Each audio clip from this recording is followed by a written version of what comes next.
It's not because he likes you so much and he just doesn't know what to say. And he's sitting at his phone. He's asking his friends what he should text you because he likes you so much. This is what my tarot cards say. But like, you guys are soulmates. You guys are twin flames. You guys are just made for each other. The cards that all 100,000 people on TikTok are watching right now, it's all of you guys have the exact same fate. So have you ever seen those before? It's like, if you're watching this, you manifested it. The cards say he's obsessed with you. Obsessed. He just can't get over you. That's why he's not texting you, because he likes you so much. It's, oh God, 4 of Cups. It's a lot. Whoa. I knew it. Maldives wedding.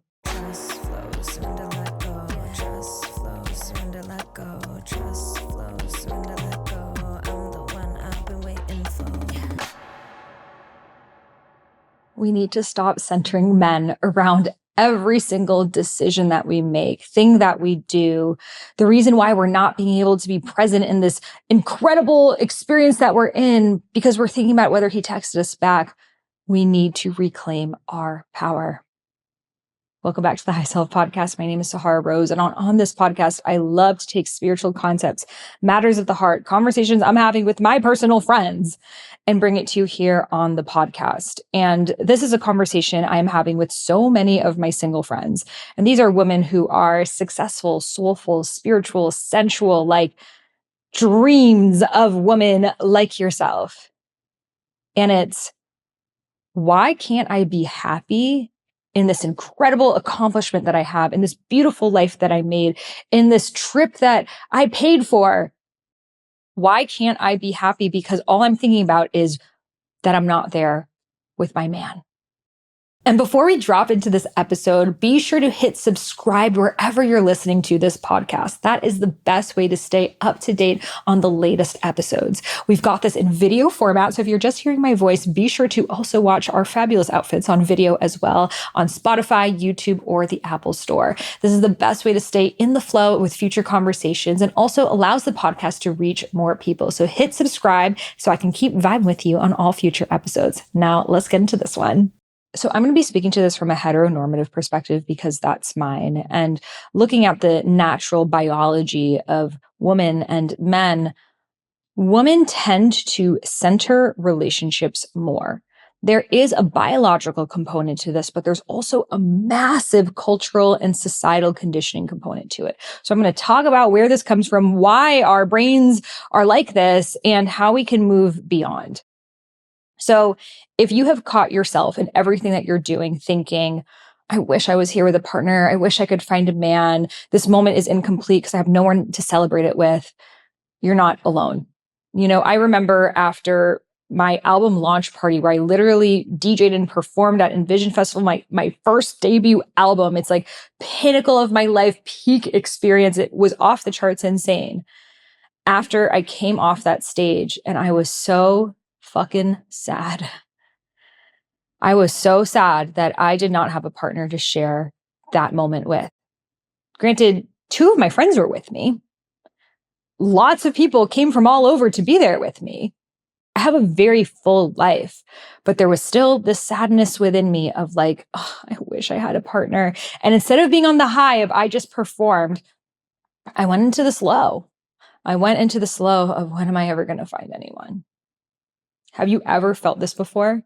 Maybe it was something you worked for really hard for a long time. You finally got that thing, but all you're thinking about is, why am I still single? Why don't I have anyone to celebrate this with? Maybe you've always wanted to travel somewhere and you decide that you're going to go to this place on your own, or maybe with some friends, but you're thinking, I wish I was here with my partner. So if you've ever felt this way, I just want you to know that you're normal. So let's talk about the biology, then let's talk about the sociology of it, and let's talk about like the real deal, how we can move past this, because it doesn't need to come from this void place. And I always just share with you from my personal experience, just being a single woman in 2024, where it's hard. It's rough out there in those streets. If you know, you know. And it's really easy for us to fall into this, like, I'm going to be single forever. Like I'm never going to find someone. I've become too conscious, too expressive, to this, to that. And let's just talk about where that's coming from, because I feel we shame ourselves around it. We think we're the only ones who experience it. And I want you to know that that's not the case. So let's talk about the biology of why this shit's going down for you right now. For thousands of years, women's safety has been based on men. If we did not have access to the tribe, we would literally die. So we needed to learn how to fawn, how to people please the most powerful man or men in the tribe to make sure we had a place in the tribe for our survival and safety. So if a woman was considered too loud or too expressive, she could actually be kicked out of the tribe and no longer have access to food, resources, safety, and die. And this was the case for thousands and thousands and thousands of years. So it's coming from a really pure place of, I just want to survive. And I can't survive without a man. Again, that's what the biology is telling us. Is that the truth of today? No. But our bodies are telling us, because I am not protected by a man, I am vulnerable. So this is why, for myself, when I first became single, it was like, felt like my arm was chopped off. It was like, I didn't even know how to be in the world. I felt so vulnerable because I was so used to having a partner to depend on. And it was like this like deeper biological of like, I need to find someone to replace this void in my life that I really sat with until it no longer feels like that place. So if you feel that, it's a subconscious feeling. That's part of the process. We all go through that and it's completely normal. However, it's really important that we don't stop there and we don't definitely go into relationship from there, because if we do go into relationship from there, there's a void in my life. I am not safe. Well, we're probably going to attract someone who is controlling, narcissistic. We may overlook red flags, toxic behavior, simply because we don't want to be alone, because we don't feel safe. And that's how we end up in actual unsafe situations. So we actually manifest the thing that we do not want to happen by being so afraid of being on our own, when we're actually more likely to be unsafe by being in a relationship with someone who is abusive, with someone who is controlling, with someone who is narcissistic, with someone who's sociopathic, which is a very real experience for many, many women. So it's interesting how the very thing that we're the most afraid of, we actually end up creating it by not addressing it. So let's address it right now. It's normal that when you're single, sometimes you just feel like you're the only one, like you're left out, like everyone else is going to get old with their partner and you're going to be left alone and you're going to be the only one left standing. It's normal to feel that way. We have all felt it. I know it sometimes feels like you're on a game of musical chairs and like all the chairs are getting taken and there's going to be no more chairs left. And then it's like, fuck, like, what do I do? I'm kicked out of the game. I have to like go move up into the hill with all my cats. And that's not the case. So we have to address the biology of, my body thinks I am not safe. But the truth is I actually don't need a man for my safety. I'm not saying let's all repel from the men. I'm not saying that at all. I'm such a fan of love. I'm such a fan of sacred union. However, we can't go into sacred union from this place of, I need a man. I need one for safety. I need one because there's a void. So literally telling your body when you're in those states of, that like feeling of like loneliness that sometimes takes over, that you just want to be held. You just want to be loved. You just want to have someone just hold you. Those are the moments to hold yourself and to literally hold yourself, touch yourself, caress yourself, and tell yourself, I got you. We're all right. We're all good. We're safe. Look at where we are. We are safe. And I dive more into practices on how to do that in my Ultimate Heartbreak Healing course, which I'll link below.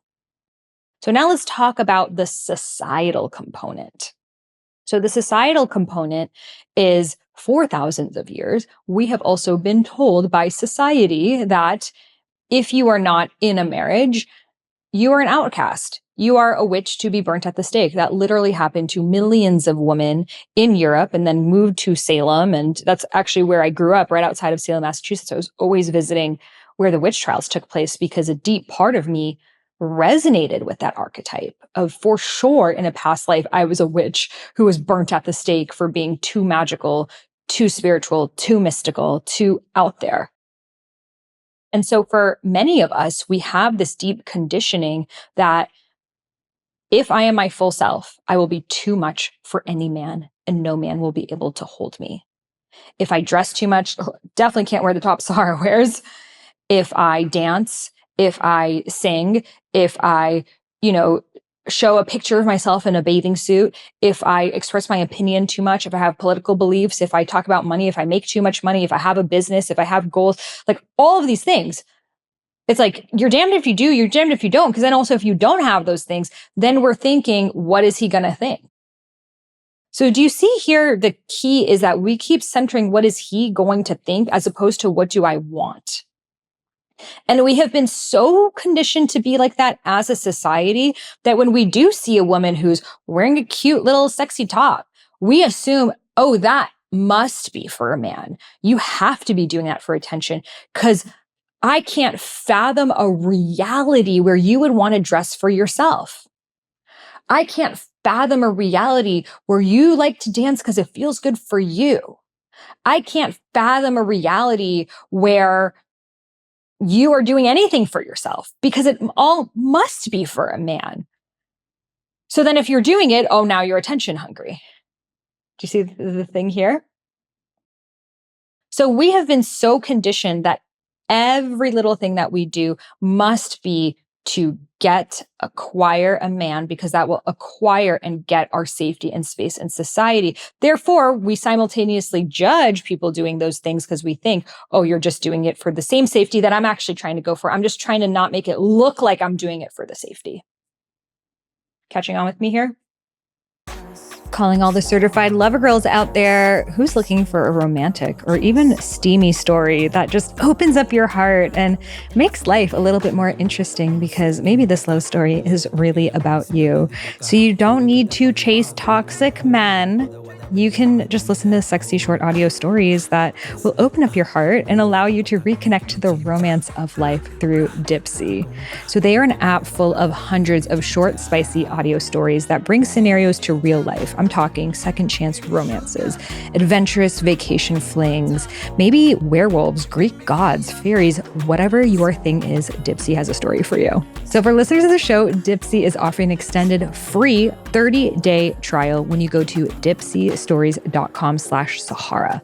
That's 30 days of full access for free when you go to dipseastories.com/Sahara, and you can find that link in the show notes. So trust your intuition, trust your inner wisdom, trust your inner guidance, close your eyes and listen. Who is benefiting from this? Who is benefiting from the story that we have told young girls who turn into women?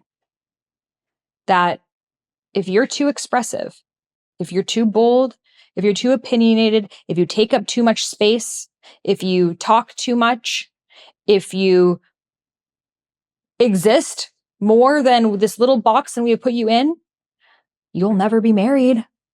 You'll never be loved. No man will ever love you, and you will end up alone and miserable. You'll be the fucking cat lady, and no one will ever love you. So stay away from all those things. Stay away from that spirituality stuff. That makes you a witch. Stay away from your body. That makes you a whore. Stay away from talking to boys. Definitely, you're asking for it. You're just asking for it at this point. Stay away from anything that gives you any form of life outside of a home. Well, because then you're an outcast. No one will ever love you. No, us men will take away our power of loving you, and you will be miserable without us. That's the ingrainment. That's in every single movie we watched. I love a Disney movie, but let's be fucking real. Go back and watch some of those. I watched Little Mermaid. I couldn't get through it. And I love the soundtrack.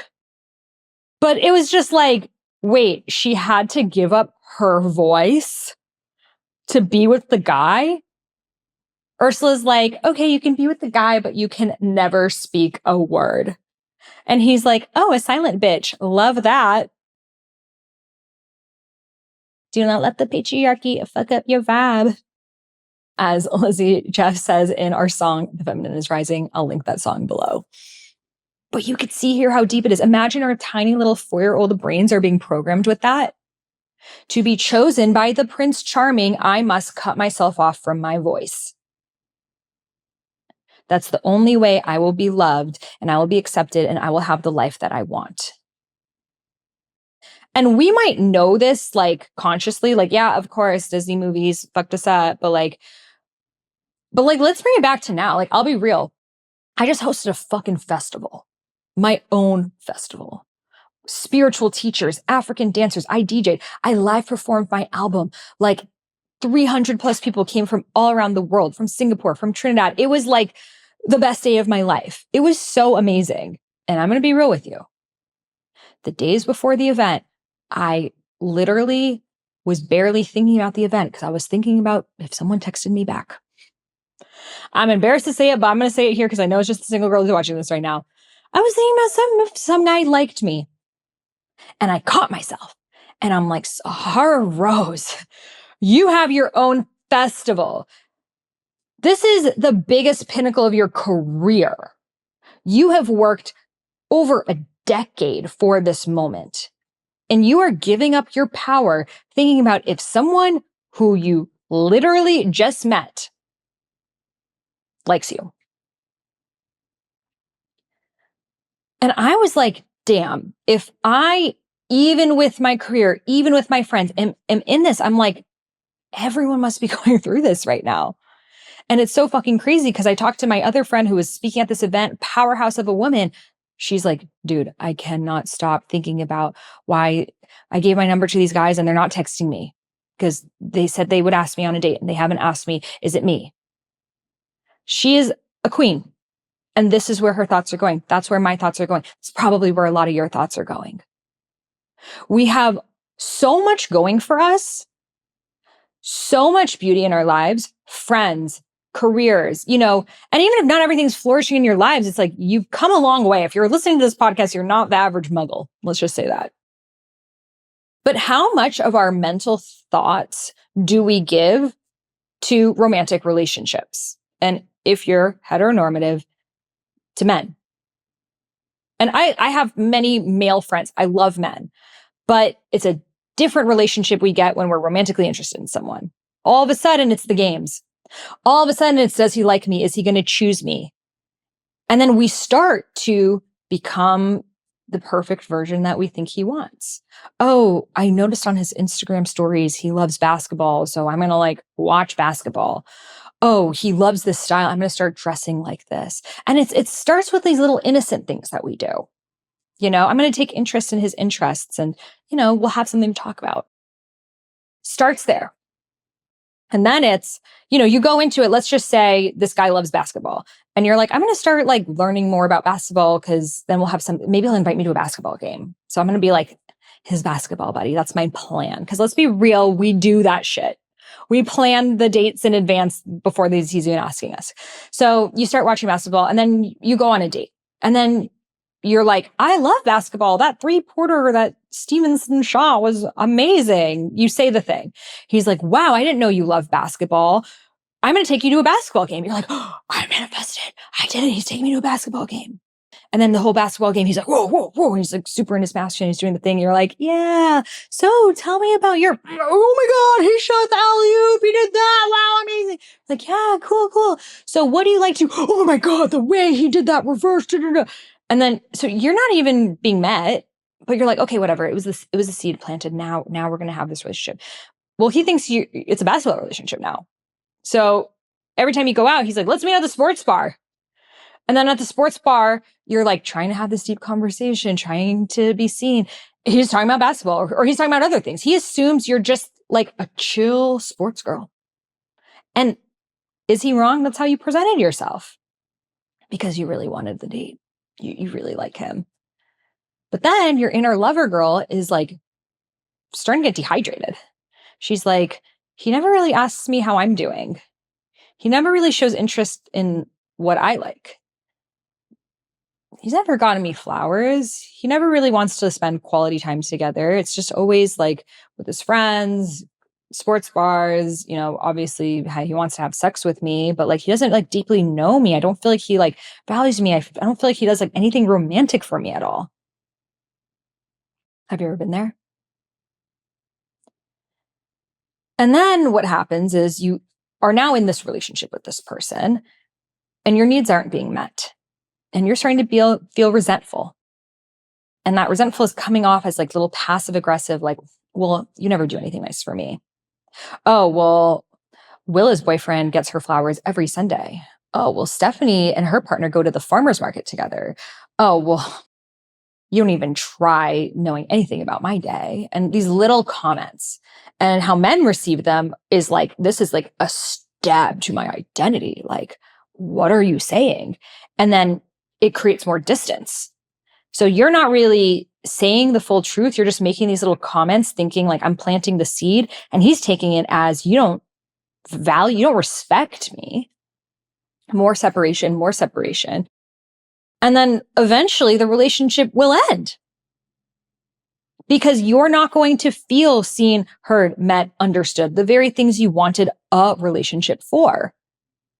But you thought, well, I want to feel this way. It's through a relationship, but now let me be the version that I think he wants to get into the relationship. And now I have to stay as that version of me in the relationship. Someone who is not romantic at the beginning, unless he decides to really work through it together, there's that possibility. But 99% of the time, he does not all of a sudden magically become romantic because you've made some passive aggressive comments. Most of the time, people show you how they are at the beginning of the relationship, especially men. If anything, they sweeten it at the beginning. So if he is 50% romantic at the beginning, it's likely going to dwindle unless he's great at communication, great at taking feedback, and it can grow, and that does happen. But if he already has a hard time with communication, doesn't take feedback, doesn't seem to value this thing, please don't think that I'm going to get him into a relationship and he's going to become the guy of my dreams. We do this to ourselves so much as women. We think, well, I like him. I see the potential in him. I know he's capable of it. I know he's a deep soul inside. I see it. So, I'm going to like do the things he wants to do and dress how I think he would want me to dress and definitely dim my light. Oh my God, can we talk about the dimming of light that happens in relationships? I mean, I definitely did not dress like this when I was married.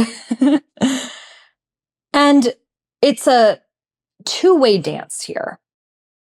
There's this feeling as women that we get in a relationship that's like, I don't want him to think I'm trying to get other men's attention. I want him to know I'm all in. I want him to know that I'm a good girl. I want him to know that I'm wifey material. So I'm going to start dressing more conservatively. And you see these like femininity, they call themselves like YouTubers and stuff. They're like, be modest, be this, be that.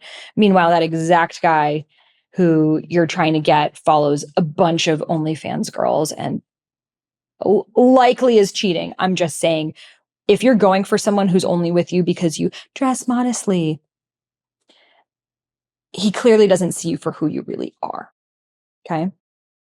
But back to what we do to ourselves as women, we shut off the parts of ourselves that could be too sparkly, that could draw attention, that might make him feel any form of discomfort.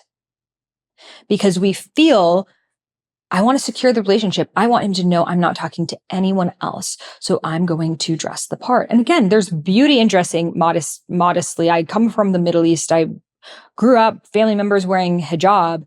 There's beauty in that, but it has to come from you. If you have all of a sudden changed your style because you've entered into a relationship, or you think that this guy is more likely to invest in you if you cover yourself up, but that's not how you were before, you're changing. You're changing right now. And it's important to note that. So then what often happens is we start to cut off the parts of ourselves that might draw any form of attention, and we start to lose ourselves. We start to become little shadows of who we used to be. And we lose that spark. In fact, we lose the very spark that drew him to us. And I see this happen in long-term relationships. The girl is like super amazing, shining her light, enters into relationship, and is like slowly over time, she's just prioritizing him. And that's just the beginning, but there's also the energetic prioritization that we do in relationships of waking up. How does he feel today? Oh, he's in a bad mood. Did I do something wrong? Are you okay? Are you mad at me? Are we good? How much of that takes up your mental space when you're in a relationship? I remember if my ex woke up and he felt distant from me, the whole day I'm thinking, what did I do? Like, did I do something wrong? Is he mad at me? Because I would ask him and he's like, yeah, everything's fine. Everything's fine. But in a way that it wasn't fine and kind of implying like you did something. So I'm in my head, what did I do? I couldn't be okay unless he was okay. And again, especially those of us who are empathic, we really feel people's energy, especially if we're living with the person. So then my whole day is going to, is he okay? And then he'd come out of his office and he would just be okay because it had nothing to do with me. Or it had to do with his own shame and his own secrets and his own things that he was up to. And then here I went, giving my whole day to making sure that he's good and he's okay. And I can't be okay unless he's okay. And then all of a sudden his mood shifted. Did he at all acclimatize to me? No. This is what we do as women. We give up our full selves to the partner, and in this case, to the man. And men don't do the same thing for us. Like, do you think that guys sit around on their phones, most men, wondering if you're going to text them back? Do you think that they can't enjoy the accomplishments of their lives because they're not sure if you like them? Do you think they're like at the biggest thing of their careers? They're hosting a massive event, hundreds of people, and they're like, is this girl into me or not? I can't even focus. Is she into me or not? Hell no. Hell no, they are not. Because a man's biology, and let's look at them and their sociology, is like a man's biology naturally is they're hunters. They're very goal oriented. They're focused on one thing at a time. Again, I'm not just saying this. This is actually based in the neuroscience, and you can look up. There's tons of research around the male brain, the female brain. I'll let you go at that. And I'm also sharing this from just personal experience as well. Men actually are way better at being present than women. And they focus much more on their purposes than women do. Naturally, women, we are more relational beings, and men are a little bit more goal-driven beings. There's a natural propensity towards that. But then there's also the conditioning element. There's also that men, from the time they were little boys, were trained, go after your dreams, play the sports, do the thing, be the best, go out there, be loud, be bold, take up space. They're trained to be all those things. Again, they have their own shadows and conditionings. They're told not to be emotional, which really hurts them. Patriarchy hurts both men and women. But the taking up space thing, like you never hear a man like, I don't know, I think I'm too much. I think I'm just too successful, and that's why no woman wants to date me. I'm just too conscious. I'm just really living my dreams, and it intimidates most women. I've never once heard a man say that. Why is it that the more successful a man gets, the bigger his pool seems to become? Whereas for a woman, the more successful we get, the smaller our pool seems to become. Why is that? Again, it's because of this. The conditioning is real. It does exist. There is this natural propensity that women want to date and marry up, and men want to date and marry equal to down, and women's equal to up. And what that means is a woman wants to align herself and partner with someone who she feels is smarter than her, more successful than her, doing bigger things in the world than she is, right? So we want someone who's like better than us.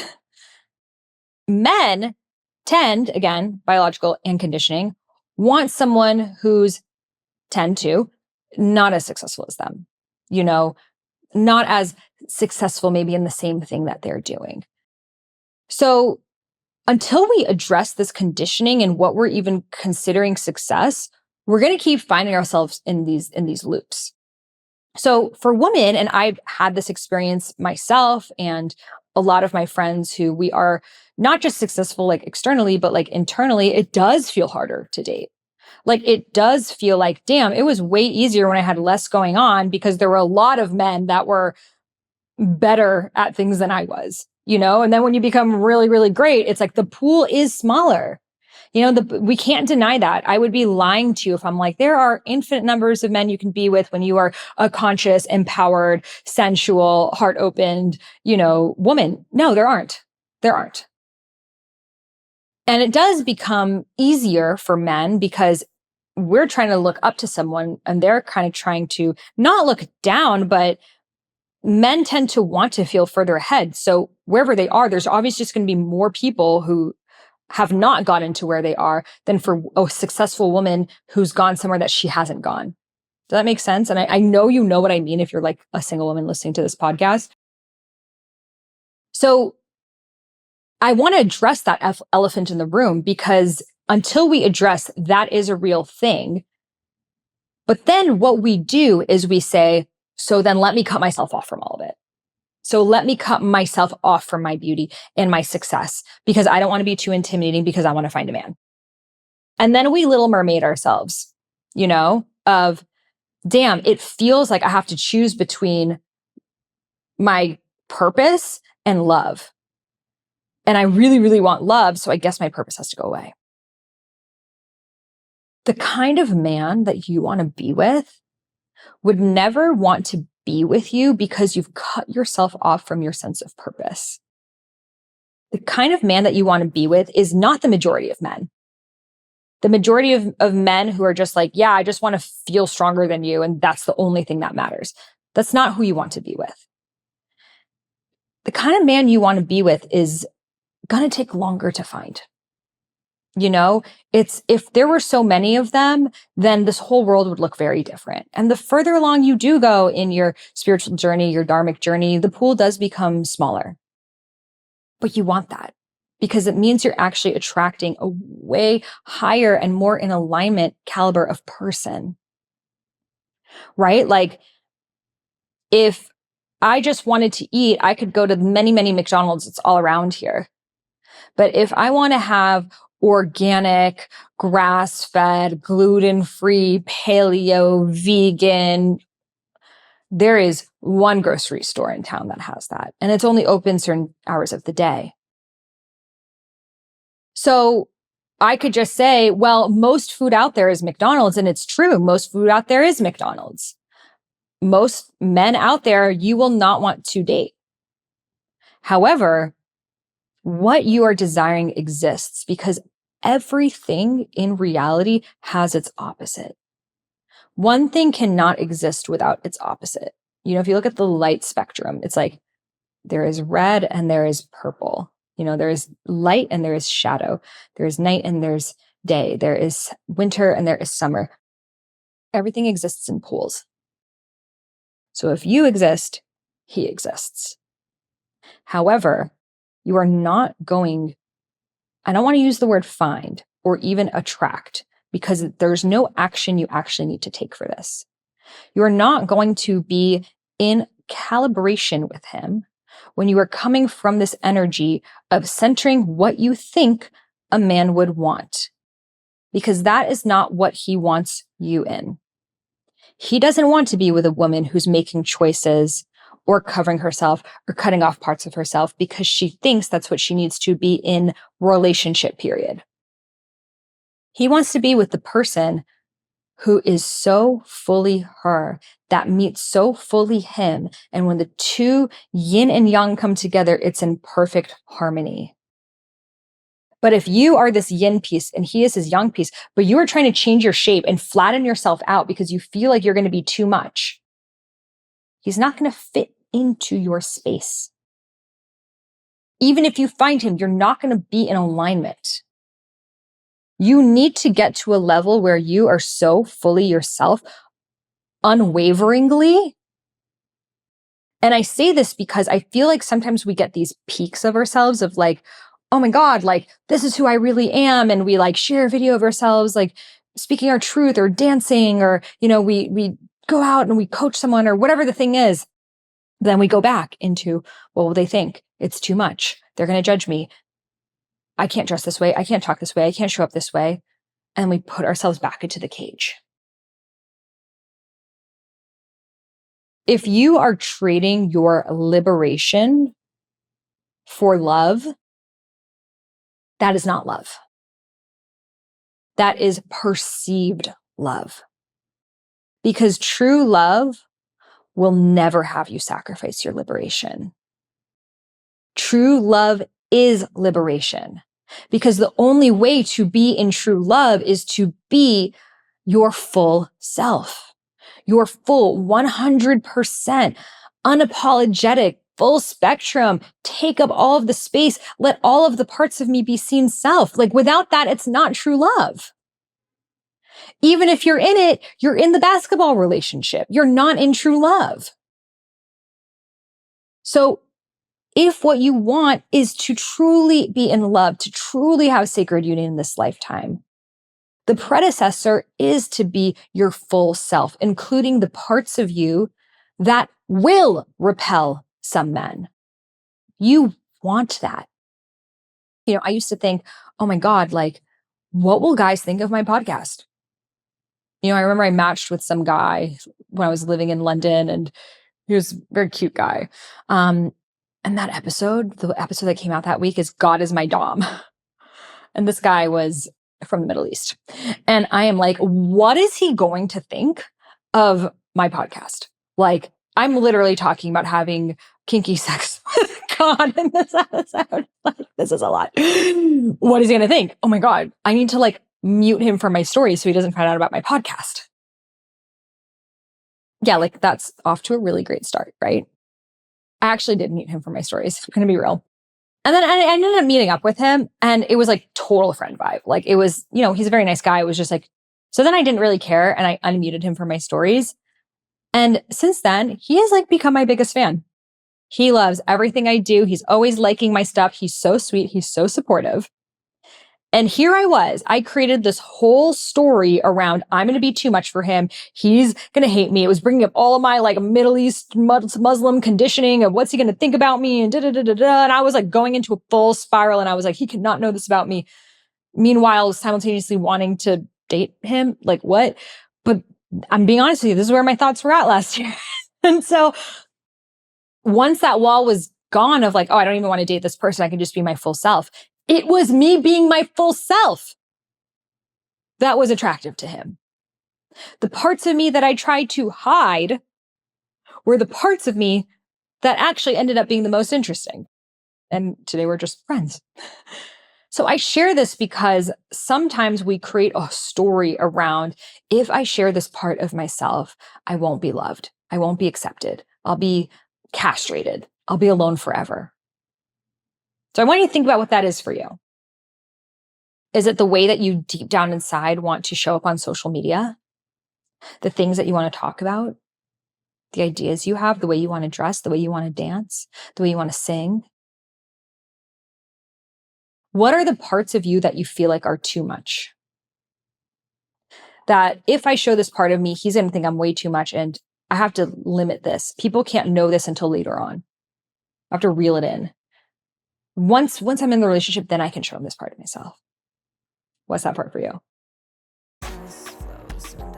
This episode is sponsored by BetterHelp. So this year has gone by so quickly. Like, I can't believe we're already in June. So I'm curious, what's something you are proud of in 2024, and what's something you still want to accomplish? When life moves so fast, it's important to slow down, celebrate your wins, and make adjustments so you're focusing your energy on the things that matter to you. And this is why I love therapy. So you can really take inventory of where you've been spending your time, how you've been feeling, and set aligned intentions for the next 6 months. So I know for myself, I want to create a lot more spoken word poetry and do a lot more solo casts as well as music. And I also know I get distracted when I spend a lot of time on social media. So that's something therapy constantly reminds me of making sure I create more than I consume. So if you're thinking of getting started with therapy, I highly recommend giving BetterHelp a try. It's entirely online, designed to be convenient, flexible, and suited to your schedule. So you just fill out a brief questionnaire, you're matched with a licensed therapist, and you can switch therapists at any time with no additional charge. So take a moment for yourself. Visit betterhelp.com/Sahara to get 10% off your first month. That's BetterHelp, HELP.com/Sahara, and you can find that link in the show notes. So trust your intuition, trust your inner wisdom, trust your inner guidance. Close your eyes and listen. Have you recently gone through a heartbreak that rocked your world? And honestly, you're still maybe picking up the pieces. You've learned so much from this experience, but you also know there's so much more awaiting you. And probably you have an intuitive sense that this was meant to happen for you to become your highest self. Well, I've been there. At the end of 2022, I found out that my then husband had been cheating on me. And it was the most horrible news I've ever gotten. But now looking back on it, I can say it was my life's greatest blessing.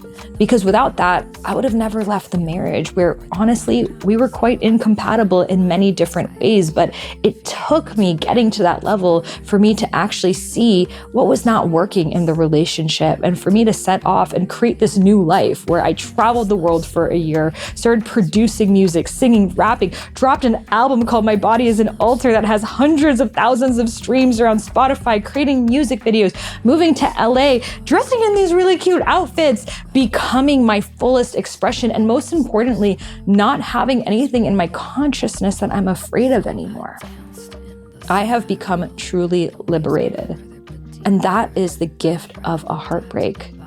So all my friends would come to me when they would go through their heartbreaks. I know a lot of people are in it right now.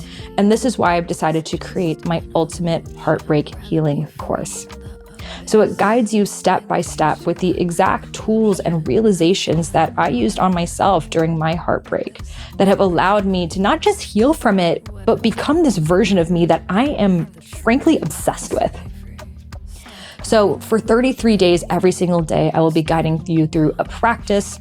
Journal prompt will be writing poetry, healing and transmuting so much, but most importantly, taking this as the opportunity for you to become the version of you that you've always felt it was too soon to be. So I'm so excited for you to get started. As soon as you join the course, you can get started on day one. I have seen insane transformations, and I can't wait to see what awaits you on the other side. So head over to IamSaharaRose.com/heartbreak and use coupon code podcast for $50 off. Again, that's IamSahara, SAHARA, rose.com/heartbreak and use coupon code podcast for $50 off. You can find that link in the show notes, and I'm super excited for you to meet the version of you that's on the other side. Now I want you to think, and we can use myself as an example on this. Now imagine me and this guy. Let's say, we went on a date and we hit it off, but I was just a little bit more of my conservative Middle Eastern girl self. We start dating and we start getting to know each other. And then little by little, I'm like, by the way, I have this podcast. He starts listening to it. He's like, oh, Haram, what is this you're saying? And then I start to show like, oh yeah, I'm making music. I share with my music video. What is this? I definitely would not be dressing like this. Like I would have become a shell of myself had I entered into this relationship. I would have stopped growing last year. And it was actually before my album even came out. So likely the album would not have come out had I entered into that relationship. My entire career and trajectory of my life would not have happened had I entered into that relationship. And I share this because we don't realize how big these implications are. We think, oh, it's not a big deal. Like, I don't need to show up like that on social media. I don't need to do that. It's not that big of a deal. If it's making him feel any type of way, I'd rather not. So imagine if I did that.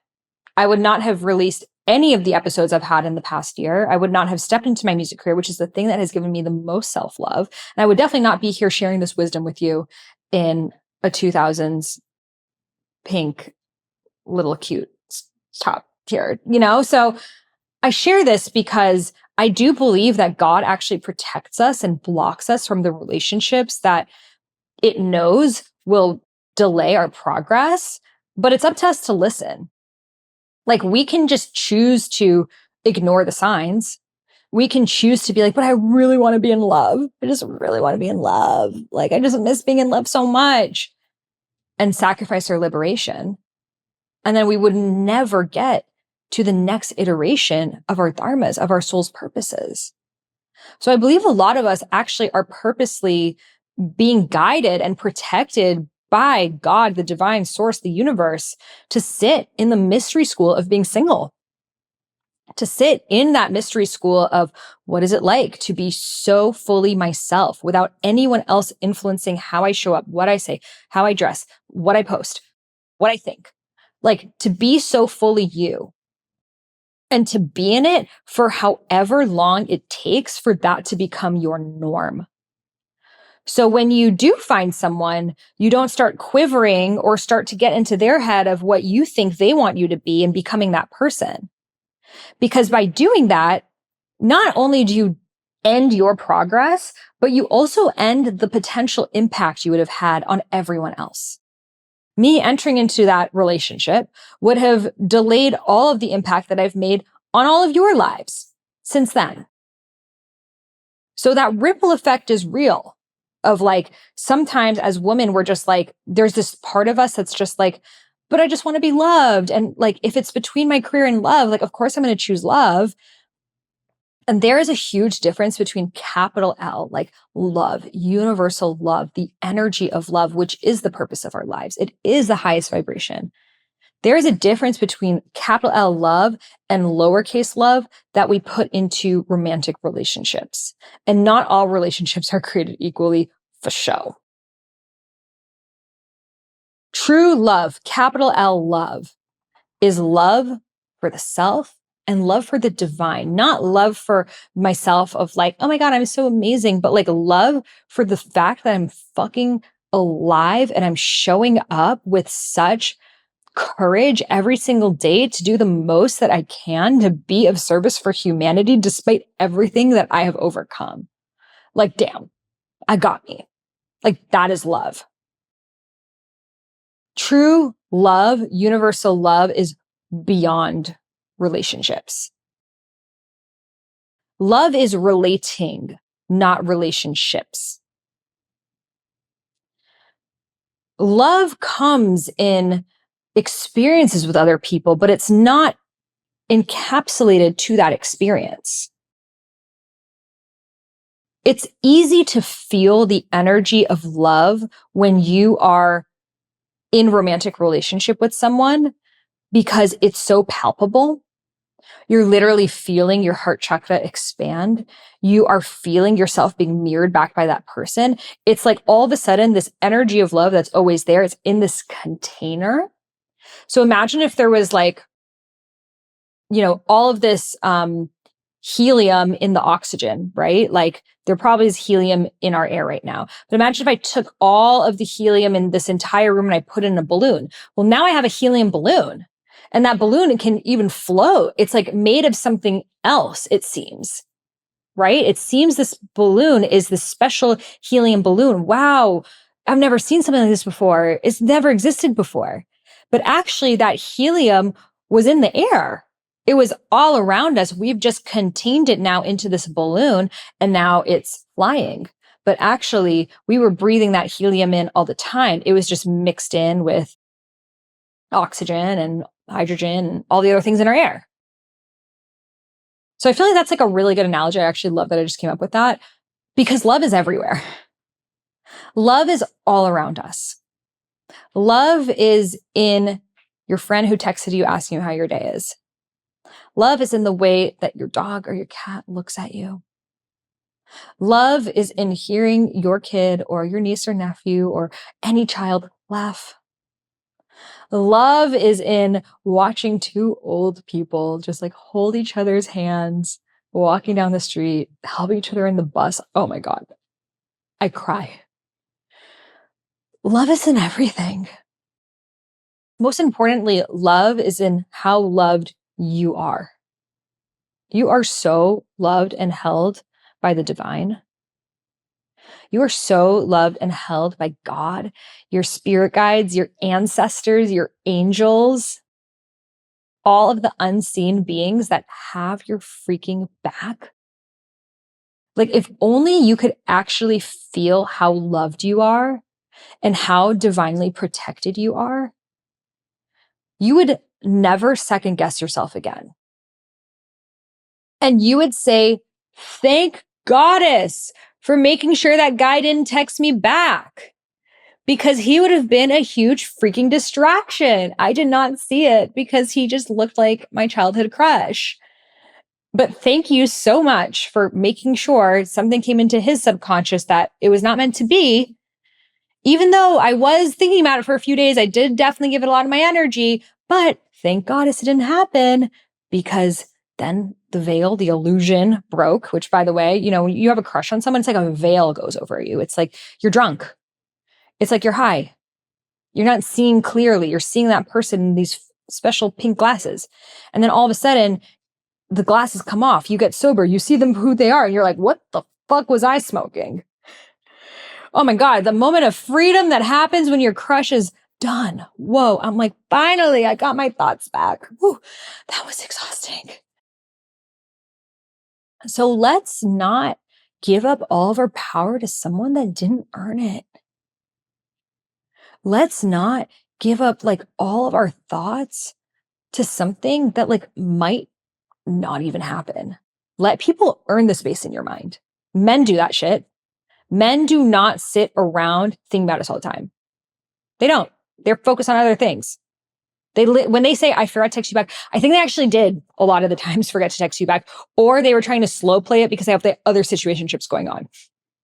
Neither of those are like the best thing. It's not because he likes you so much and he just doesn't know what to say, and he's sitting at his phone. He's asking his friends what he should text you because he likes you so much. This is what my tarot cards say. But like, you guys are soulmates. You guys are twin flames. You guys are just made for each other. The cards that all 100,000 people on TikTok are watching right now, it's all of you guys have the exact same fate.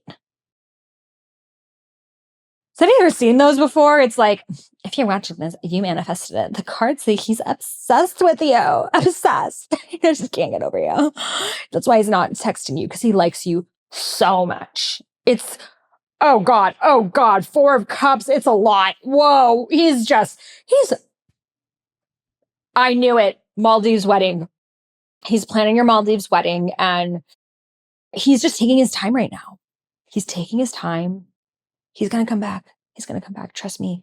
He's coming back. Yeah. 2 of Wands. It says here 4 kids. Yeah. He really sees you as the mother of his children. And he doesn't know where to start. He doesn't know where to start. So he's decided to not reply to your text because it's a lot for him. Just the level of love and devotion and lifelong commitment that he has for you. And this is why he just watches your Instagram stories and sends you some fire emoticons sometimes, but doesn't actually reply to your texts. It's because he likes you that much. Be sure to head over to the link in bio and pay me $150 if you want your own virtual tarot reading. All 300,000 of you watching all have the same fate. He's obsessed. I mean, once I watched one of those, I was like, the little toxic girl part of me was just like, I know, I knew it. This was meant for me. I manifested this video at the perfect time. And then the Capricorn in me was like, bitch. See, this is what girls, we do to each other. Like, we need to stop this. We need to stop this.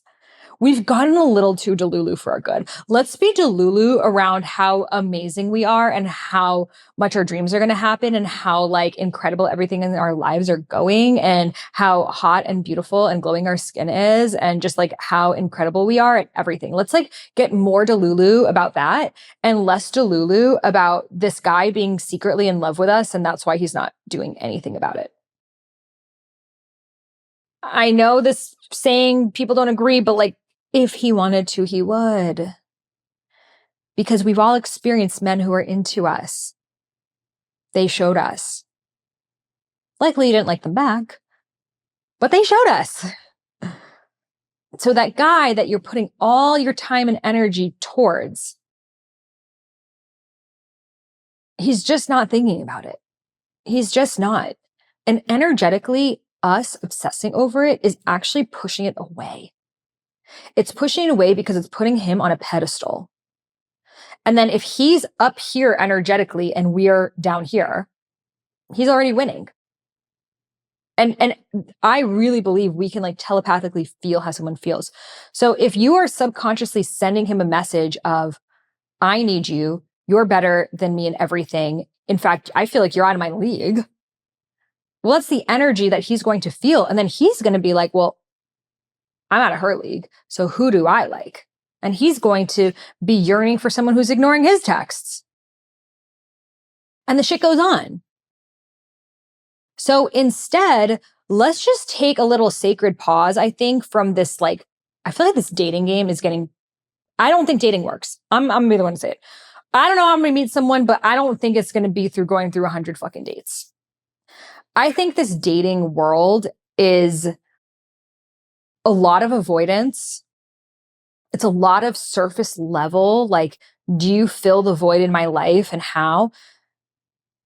So I want you to take a moment right now. And this is what is actually going to create the relationship that you want, is to actually feel the part of yourself that feels the void. So can you bring to your body the experience that you feel when you feel that loneliness that comes up? So like maybe it's when you're working and then all of a sudden you're like, oh, I just wish I had someone to hold me. Or maybe it's when you're going to sleep or when you wake up or when you drive by a certain place. I want you to bring that feeling to your body right now.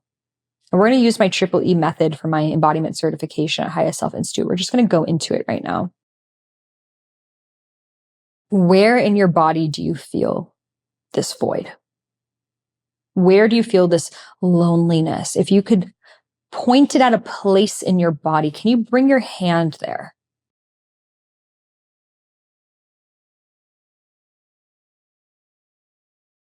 For me, it's my heart.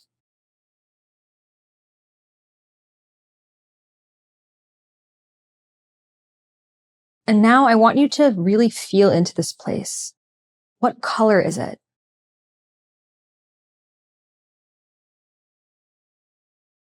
What shape is it?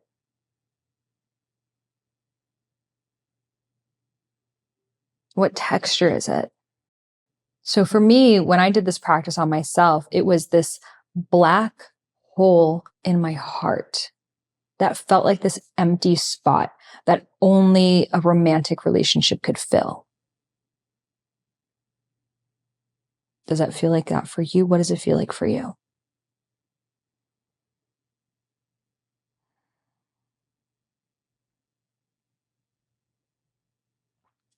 I want you to say thank you. Thank you for your wisdom. I know you believe I need to feel this void in order to manifest my relationship. But I want you to know that that's not true. In fact, me feeling this void is actually what's going to repel me from this relationship. And it's going to cause the wrong relationship to come in. A relationship that's coming from lack. I know you are here because you feel I need you. And if I no longer feel this void, then I'm never going to manifest the relationship. So I need to feel this emptiness in order for it to be filled. But that's not the case. I can feel that within myself. And that's not going to make me lose having the relationship. But it's actually needed for me to truly have the relationship I desire. Take a deep breath in. Exhale out. And now let's fill up the spot in your body with a color that represents the energy you do desire to call in. Maybe it's pink, lilac, turquoise, red. And bring this color and this texture into this place of your body.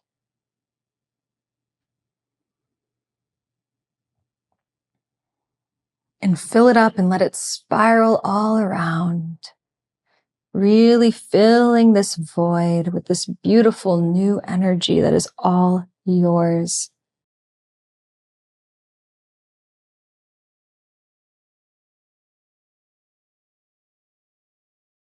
And now let's express a word that represents this new energy you have packed inside this void that is filling you up from within. Maybe it's self-love, care, nurturing, held, supported, cherished, chosen, free, appreciated, acknowledged, seen, felt. Placing your hand on that part of your body, take a deep breath in and exhale. Ready, you can open your eyes. So I just took you through my triple E method that I certify coaches in my embodiment certification. I'll link to below if you're interested in learning how to do that process on yourself and others. What we did is we emoted, we felt the emotion, we embodied. That's the second E. We felt where it was in our body. And then we expressed. We brought words to it. We conversed with it. So just doing this right now is going to have you show up very differently in relationships. So I really want you for the next few days to keep coming back to this part of your body and now keep feeling like, what is it like now in this part of my body? I have this new energy here. So it was once this gaping black hole in my heart is now this beautiful, soft lilac energy of self-love. And just start to be curious from there. Who shows up in your field? What types of thoughts you're having? What kinds of realizations you have within yourself? Because the world shifts as we do. It really is a hologram to us. Whatever we are seeing is a reflection of us. If we have the story, there are no good men, our reality is there are no good men. If we have the story of, I have a void in my heart, the reality is you will attract people that magnify that void in your heart. And it's other people who have voids in their hearts. Your voids are just protruding each other, but you're not actually filling yourselves up with you, which is what you're actually looking for. What we are desiring in relationship is actually what we're desiring within ourselves. So that word that you put out, whether it was feeling held, seen, chosen, cherished, that's how you want to feel within yourself. So instead of feeling like we need a man to hold us, can we hold ourselves? Physically hold ourselves, hug ourselves, but also energetically hold ourselves. Make sure we have our finances on lock. Make sure we're taking care of ourselves, making sure that we got our needs met. If your word is, I want to feel celebrated, celebrate yourself. Take yourself on dates. Take yourself on trips. Get yourself flowers. Romanticize your life. If your word is seen, see yourself. Share yourself. We can only be seen if we let ourselves be seen. Share your story. Show up on social media. Go on Instagram Live. Share your voice.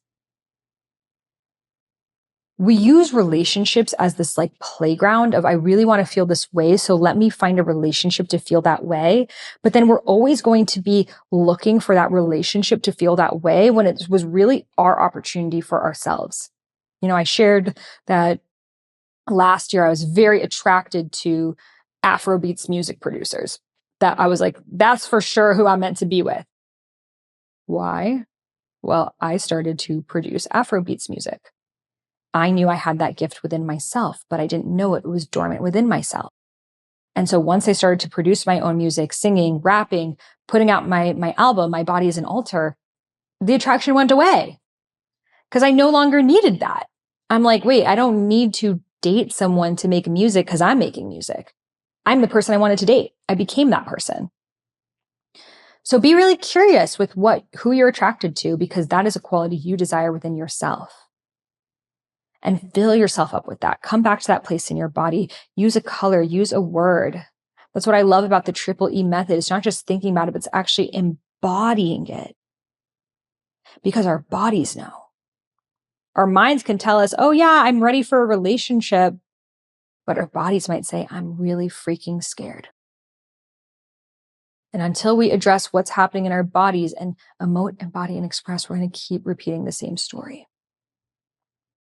So let's all take some time to center our self-love, center our spiritual and personal growth, center our dharmas, our soul's purposes, rather than just centering how we're going to get a relationship. There is just so much on social media, how to get a man, how to seduce a man, how to manipulate a man, how to this man, that man, that. Then what? Then what? You get him and you're happily ever after? Have you guys seen that? I haven't seen that one in real life. It doesn't exist. I can speak to someone who has been married before. Marriage does not lead to everlasting happiness. I think partnership is really beautiful, but if marriage led to everlasting happiness, your married friends should be the happiest ever. Are they? A lot of them are probably looking to you thinking your life is really interesting. So we always want what we can't have. We spend our whole single thinking about the partner, and then the time we're in a partner, wishing we did more when we were single. We're always wanting something else. The single person's wanting a boyfriend. The boyfriend person's wanting a fiance. Fiance's wanting a husband. Person with the husband's wanting a kid. You have a kid. I wish I had more time. I was single. If you are single right now, it's because you're meant to be single right now. It's because you're in this period of incubation, of personal growth, of diving deep, of doing deep spiritual work that you simply cannot do in relationship. There's different levels and forms of spiritual growth in relationship and in partnership, and that's important as well. But the mystery school of being on your own and being single is a whole other field. And you get to go very deep within yourself when you're single. Because when you're in partnership, you have to always think about how the other person's going to perceive it and their traumas and their triggers. And a lot becomes around communication of how I feel this way now. How do I express how I feel and how do I get them to understand how I feel? And it's just a different avenue, layer of growth. And all are necessary in life. But I feel that when we're single, we try to rush. We're like, damn, like I wish I had relationship problems. But like the fact that we can go so deep within ourselves, and if you haven't been going deep within yourself, start now. Like sign up for my Ultimate Heartbreak Healing course. It's in the show notes. And we have a $50 off code for podcast listeners. Code is podcast. We'll have that in the show notes. Start there. Just that 33 days of daily videos with me, like diving deep, doing really deep work, using art and spiritual growth and parts work and all the things. This is the time to do that work because then you're going to shift as a person. And then the type of people that you could even be in relationship with is so different. Like now I'm like, thank goddess this relationship didn't work with some guy I had put on a fucking pedestal who was not on his spiritual journey, has never done shadow work, has never had a dark night soul. You know, these things now for me are non-negotiable. It's a non-negotiable for me. But the me last year was just like, well, I just really want to be in love. I just really want to be in a relationship. And you seem to fit the bill enough that I'm so grateful that God blocked me from those things progressing. My spirit guides blocked me because then I could sit and go deeper and deeper within myself that, you know, I'm still single, but like now it's coming from this place of I'm really choosing to be single. Like ladies, if you want to be in a relationship, there are a lot of people you could be in a relationship with. But is it the caliber of relationship that you want? Like, I know for me, everything in my life, I want it to be like the highest truth, the highest love, the highest friendship, the highest purpose. So why would I get some mediocre dude off of Hinge just because I don't want to be alone? I would much rather be alone with my own thoughts, my own consciousness than trying to have small talk with some guy who like is just like draining my vibe.